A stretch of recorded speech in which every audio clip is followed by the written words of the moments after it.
All right, Charlie, transfer window done. A lot of things to talk about, especially on the transfer market.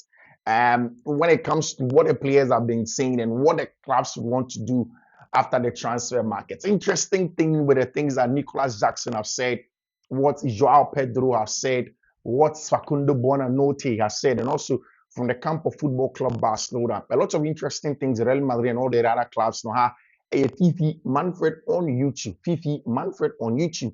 Thank you very much for choosing us. Don't subscribe to the channel and subscribe and turn on notification. In the notification turn, and you choose all. Anytime there is content, you are first to have it here on Fiifi-Manfred on YouTube. And a very, very important part. So you subscribe to the channel and turn on notification. Just so anytime there is content, you are first to have it here on Fiifi-Manfred on YouTube. Again, make sure, like every day we do, the codes are ready in the description of the video. Go straight to the description of the video and pick up the codes for the day. I'll give yourself a very, very good chance of winning something. I say on Fiifi-Manfred on YouTube and Palma. Like I've always been doing. Let me say a very, very big thank you to those who have been making this show possible for us. First of all, we're looking at the likes of first of Yesumo Spare Part Dealership Shop. I can't several times. If it's about spare parts job, area, then the best place for you.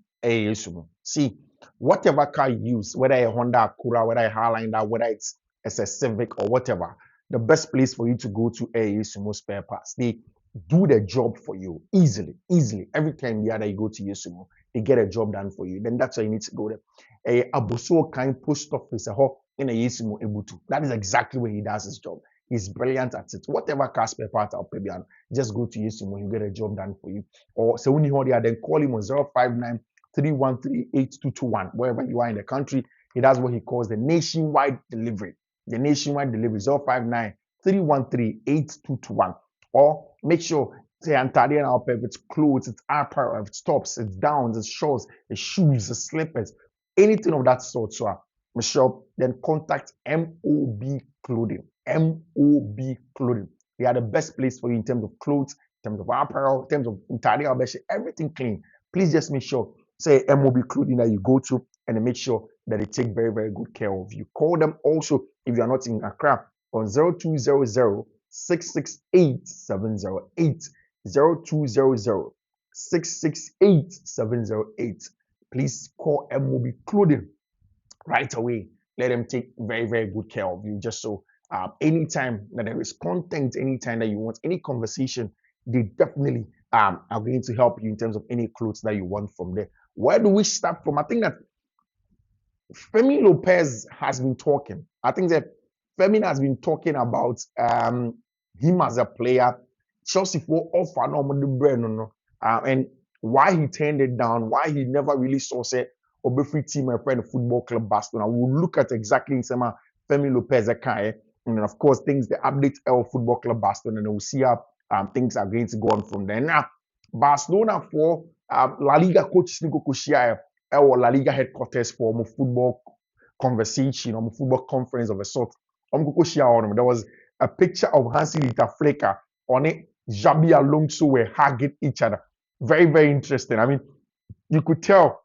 So there was a little smirk on the face of a branch friend Xabi Alonso when he was hugging up Papa friend Hansi-Dieter Flicker. It was very, very interesting in that regard. But of course, you can still know say that rivalry is right there. Xabi Alonso and our branch friend Hansi-Dieter Flicker. Mind you, in just a number of weeks or so from now, there is going to be that big game between Football Club Barcelona and Real Madrid, the first Grand Clásico of the league season this season. Very interesting, very, very interesting from both Hansi-Dieter Flick and of course also Papa and friend Xabi Alonso. I think that it is going to be such an interesting conversation when it comes to those two teams. Of course, anyway, Fermin Lopez spoke about a lot of things. One, so like a couple of months ago, people were saying, say, Fermin Lopez has this rift between himself and then Pablo Gavi. Now, he spoke about it. In that interview, Fermin Lopez was clear. So he doesn't have any problem at all whatsoever with Pablo Gavi. In fact, he says that he has been friends with Pablo Gavi since the age of 12. And it's true that Fermin Lopez came from Real Betis to play at the Barcelona Academy. And I think at age 12, that's when he has been there. It was in and around the same age.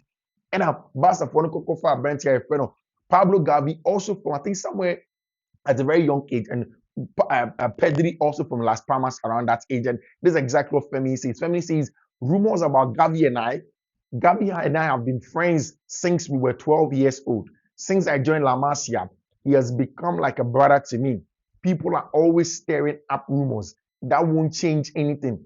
But he's still my friend.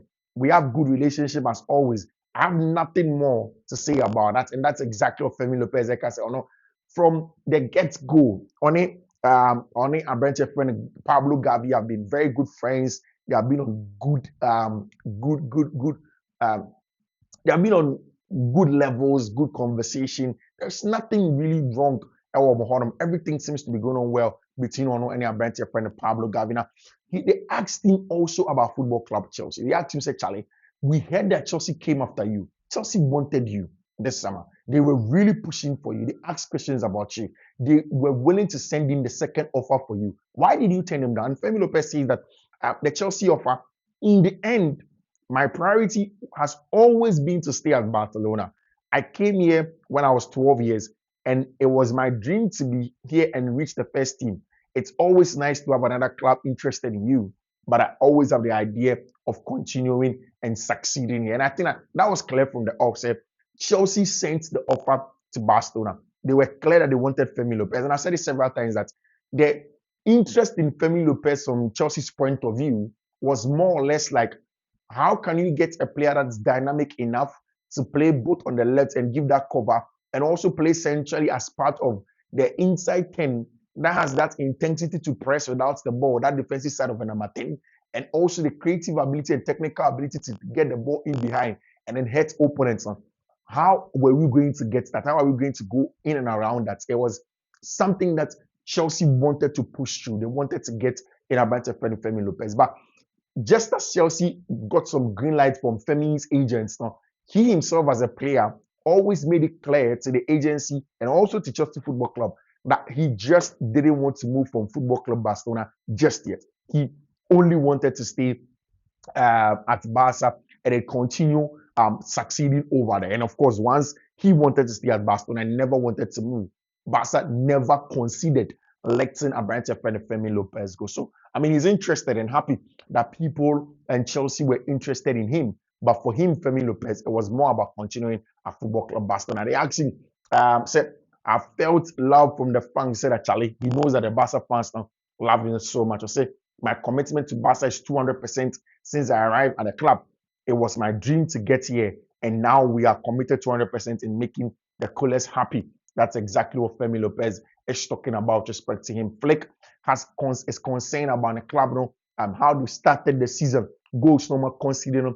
I mean, I think that it looks as if clubs are now finding different ways to hit Football Club Barcelona. Clubs have now worked harder to put in a lot of efforts to find the downsides of Barcelona and try to hit them, try to open them up and make it easier for them to play against Football Club Barcelona. We see how those conversations will go about over there. In front of Mundo Deportivo, the Fermin Lopez interview, is there. Almost say, I never had any doubt. That's exactly what in front of Mundo Deportivo. And the Spotify camp now is there because Barcelona are making inroads. They have officially gotten the green light from UEFA that they can go on and go and play their games in the Champions League at home at the Spotify camp. Good news now for Football Club Barcelona. Something that seems to be very, very important for them. They want to make sure that they are succeeding, and in the success that they want, one of the things is to play at the Spotify Camp Nou, because Charlie, obviously, that is the home ground of Barcelona. They want to make sure say bomb games our Spotify Camp Nou one of them. They want to make sure say they are succeeding in that regard. It's very, very important. Say Barcelona get things like Xabi Alonso. I say the Real Madrid team, in the first 3 opening games, they conceded only 17 shots in the La Liga. Very, very defensively solid. And the last time, said one of the things I like about Xabi Alonso as a manager is the fact that in everything that has gone on with Madrid and how last season they struggled and he has come in, I think that Xabi Alonso has been smart and he has been brilliant. He has solved the low-hanging problems, and then decided that there are other things to take care of, but those things are a matter of time. And the first thing that he has taken care of, one, is the fact that he has understood that defensively, Madrid would have to be solid before they can build on it. And that's why, if you look at the La Liga in the last 3 games that they've played, he has constantly prioritized balance in the defense and in the midfield. And that is why there have been 2 games out of the 3 where he has started with a branch of friend Franco Mastantuano. Because, see, regardless of what Federico Valverde will give you without the ball as a cover, you also need an intense presser in the number 10 area. You don't want to push Federico there, because once you push Federico there, it means that you are lacking centrally and he has to cover a lot more ground. You don't want that. So you put Federico Valverde deeper, but then push Franco Mastantuano as part of the starting 11 and take off one of the traditional wingers now, but Inter Madrid for constantly use. And that is why Madrid have been good. I mean, in situations like this, Dean Heitzen and then Eder Militao and Antonio Rudiger will take a lot of the product. But it's about the team balance, the team cohesion, and the team's ability to counter press and work harder without the ball from up top. I think that Xabi Alonso has done such a very, very good job in that regard, and you have to give him a lot of credit. Dean Hedson was asked at the Spanish national team on him. So people don't know if I'm right or left-footed.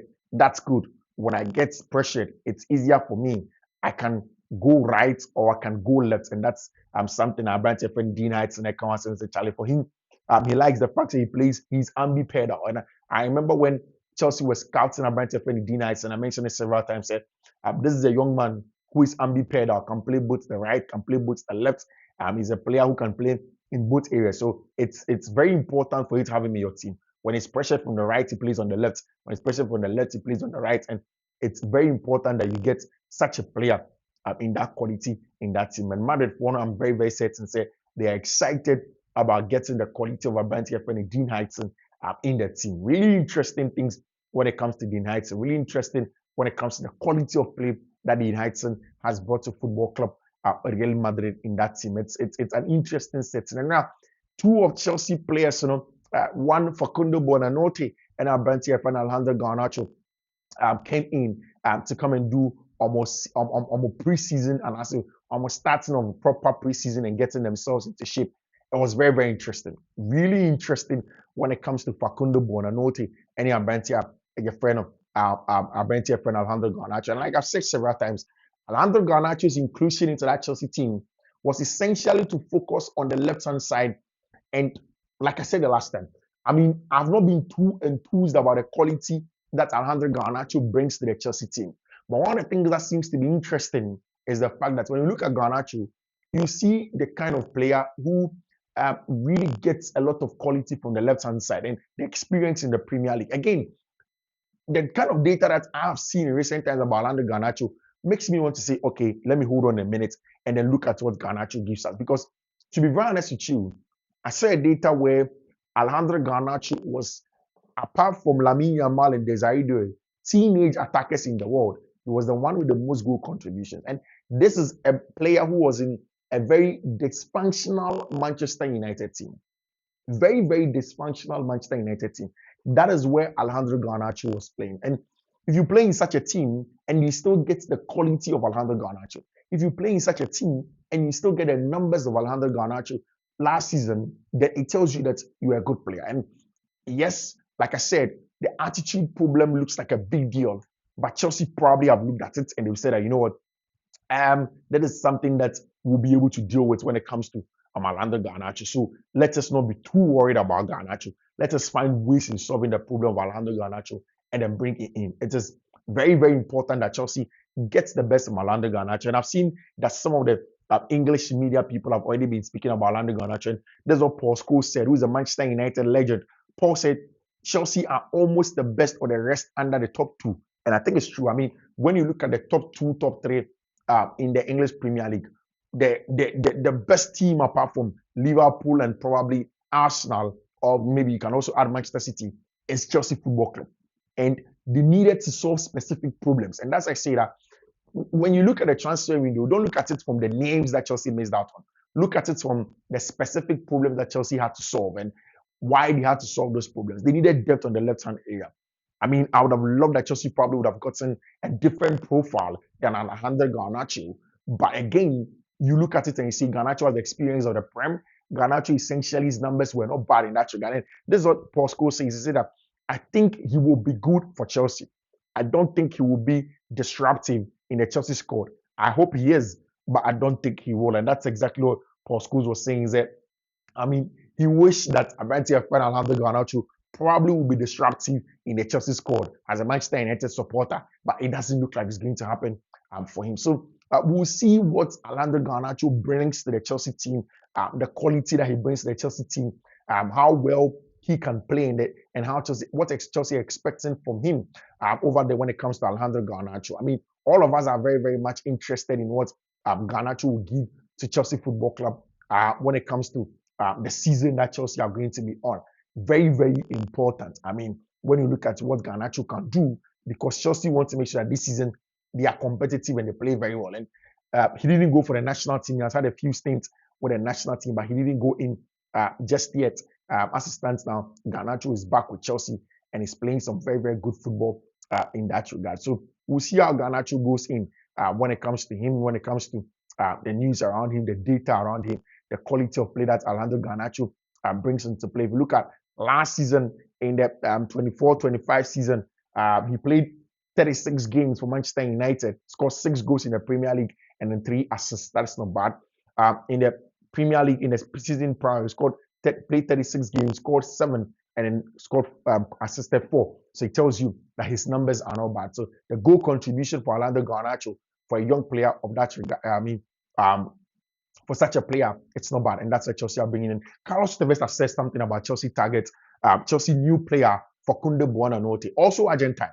And I've said it several times. When Chelsea wanted to get a number 10, some of us still do not understand why they pulled out on Xavi Simons. I've seen certain reports and focus say, oh, it is because of attitude and stuff like that. I don't believe that. If Chelsea can go and bring in a certain Alejandro Garnacho as part of their team, then there isn't any problem, or there wasn't ever going to be any problem if they want to bring in Xavi Simons, who also has a little bit of an attitude. And even the likes of Obi to say Joao Pedro even has an attitude. Joao Pedro is not particularly the calmest guy that you get in the league. And Chelsea obviously had to bring him in and then use him on the level that they wanted to use him because they felt like he was going to be very important to the team. So that is the thing. But again, when Chelsea lost out on Xavi Simons, for me, my biggest focus was that are Chelsea going to bring in a player that solves the problem that Xavi Simons was going to solve? Because, see, look away from the technical, beautiful, creative footballing bits where constantly we talk about the nice stuff, the tight space control, the final pass, the dribbling ability, the ball carrying, all of those nice technical things, ball striking, goals and assists, that are easy to spot. But in that number 10 role, if you remember, Chelsea had a certain Conor Gallagher who had a specific job of having the disruptive effect of winning the ball back constantly from the opponent in areas when he was counter-pressing.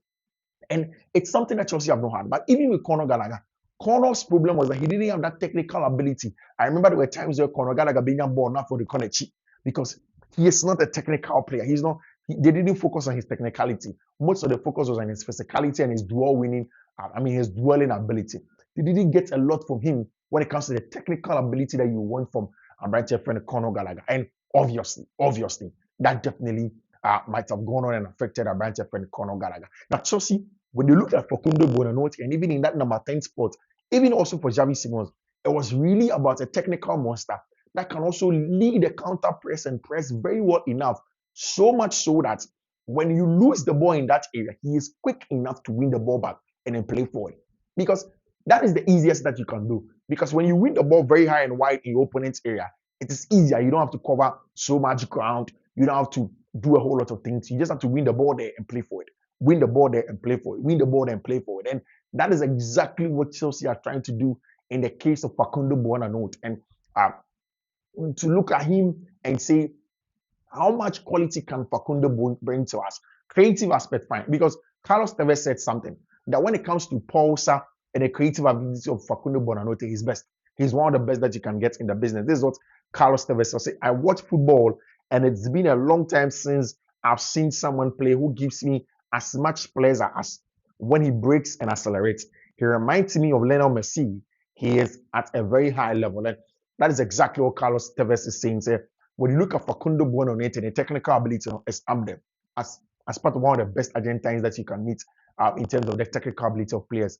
But where he's particularly not too sure is the fact that when he looks at the player that that Facundo Buonanotte is, it's about the temperature, the intensity, and stuff like that. And when I saw the data of Facundo Buonanotte being in the 99th percentile of players that win the ball back quicker with his counter press, then I knew that Chelsea have a gem. I mean, people are not too sure. People are worried about whether Facundo Buonanotte is going to be good or he's not going to be good as a player. But when you look at these data sets that have come in from Chelsea, it's interesting data. Interesting data. And I think that that's exactly what Chelsea wish that they were going to get in Facundo Buonanotte. And that's exactly what they've gotten for me. They want to make sure that they have a player who gives them the ability to succeed, who gives them the ability to play well, and then give them different options in play, on the ball, off the ball, all of those things. They want to make sure that they have that quality, just so at the end of the day, they'll be able to get the best set of players up top to win the ball back, to play forward, and all of those things. It's very, very important. Of course, I know Nicholas Jackson, agent, and after saying Nicholas Jackson, he will be or the medicals. And in that medical that Nicholas Jackson did after that, he did the media rounds over there, and he has been talking. Nicholas Jackson has been talking about the things that he was doing over there in terms of whether he's going to be a good player for Bayern, Champions League drawn, because Chelsea first game of football in the Champions. In fact, after the international break, Chelsea will play one more game in the league, and then they go on to go and play. In the Champions League over there. And if you look at what's going to go in the Champions League, what it means that Chelsea are going to meet Abrantia, their friend. They are going to meet Bayern Munich, and they'll meet their former player in Abrantia friend Nicholas Jackson. Really interesting. In fact, what we hear is that Chelsea are going to get somewhere around 81 million in terms of the fee for Abrantia friend Nicholas Jackson with everything that's going on with him. Yes, game time may not be too easy for Nicholas Jackson to come by. But again, I think that's it's going to be very important. Chelsea's plan was to have two attackers going into the season, to have Nicholas Jackson and Liam Delap as number two. But like I've said several times, when Nicholas Jackson, the game against Newcastle, Club World Cup, Sam match and Chelsea, Airborne and Nicholas Jackson literally let Chelsea down. I think that it affected his chances to play for Chelsea for the very long time. It affected the Enzo Maresca's even ability to trust him as a player or to trust him as a man. And that definitely affected him getting game time at Chelsea. And I think that Nicholas Jackson himself felt it, that, Charlie, I don't think that I'm really trusted over here. I don't think that I'm really the guy that these people want me to be here. So I think that I need to bid my chance and probably leave here and go and play some football elsewhere. However, Jackson informed Chelsea of his desire that he wanted to leave Chelsea Football Club, and Chelsea had given him everything that he wanted to do. Had given him everything that he wanted to do. He told him that, Charlie, I want to make sure that I leave the club, and I'm going and I'm making sure that everything that is done, I'm going to go to Bayern. He has gotten Bayern. And now, if you listen to the interview that Nicholas Jackson and Dana, everything was interesting when it comes to Bayern and all of the conversation. He spoke about it very well. I mean, they asked him about facing Chelsea on the UEFA Champions League. I said, I was in London. When I saw it, I was like, fun game. I have to be very ready for that. We are playing against nice teams. A former club, Chelsea, and playing against Paris Saint-Germain. These are all very good clubs, and that's exactly what Nicholas Jackson, Eka, said. And he thinks that he's going to have an excellent time playing under the Belgian who will speak French to him in Abrantia, your friend of Nicholas Jackson. It's going to be very, very interesting. If you go to Germany, there are some interesting conversation that's going on there. Jamal Musiala, who's saying some kakra, and so on. That will be talking about Ademola Lookman, deal that did not go through. We'll talk about all of that. The next few minutes before we wrap up everything. Jackson on the Champions League draw with Chelsea, like I said that Charlie, he knows that it's going to be a very, very interesting game that he's willing to play. They asked him about the German days. I said, I will learn it to talk to a lot of people. I will learn about the German language. So he has to learn German a lot. Jersey number 11, our football club, Bayern Munich. Ali Barat agency, Epic Sports, representing Nicholas Jackson, released a statement with the details of Jackson's move to Bayern, including world record fee of a mandatory buy option and then a future sale percentage to Chelsea. Wow, Chelsea also have a future sale percentage. One of the most ambitious and complex deals of the summer transfer window. This is more than a transfer; it's a strategic statement, according to Ali Barat and any agents on why it looks like things are going to go on for when it comes to getting Abrantia, your friend Nicholas Jackson for Chelsea Football Club. I think that Chelsea have done very, very good business if you look at the price. Again, will Chelsea regret losing Nicholas Jackson to Bayern? I think that is a matter of time. I think that we'll only know with time if Chelsea are going to regret losing Nicholas Jackson to Football Club Bayern Munich. But apart from that, I think that everything is fine. Everything is fine in that regard. We'll see how things are going to go when it comes to Football Club Bayern Munich and the player they are going to go to. Jonathan Towers asked about Nicholas Jackson transfer. See, there was a lot of talk about it. I saw it, and he's here now, and I'm happy. I believe he can be successful together. Talking about him. Nicholas Jackson, when he saw the Bayern shirt for the very first time, said, "Wow, these are interesting shirts on them," and see that things are going to go. Bayern for the year, they know that the big games are going to come up when they start playing against Chelsea in the Champions League. Very, very interesting game that's going to go on when it comes to Chelsea Football Club when they go away to go and play against my friend FC Bayern Munich. We'll see how things are going to go on when it comes to Bayern. Honorary President Oli Hoeneß has also been speaking about the club. Bayern tried to sign Ademola Lookman and made a loan bid with 28 million option to buy. Atalanta didn't even respond to the bid. They didn't consider it at all. Bayern didn't even get a rejection. Atalanta didn't indicate the price, but the feeling was that they might accept around 50 million.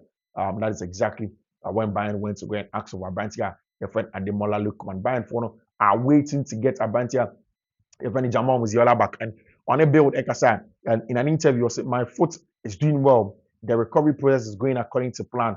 I no longer need crutches, but I don't want to rush anything. I want to take the time I need.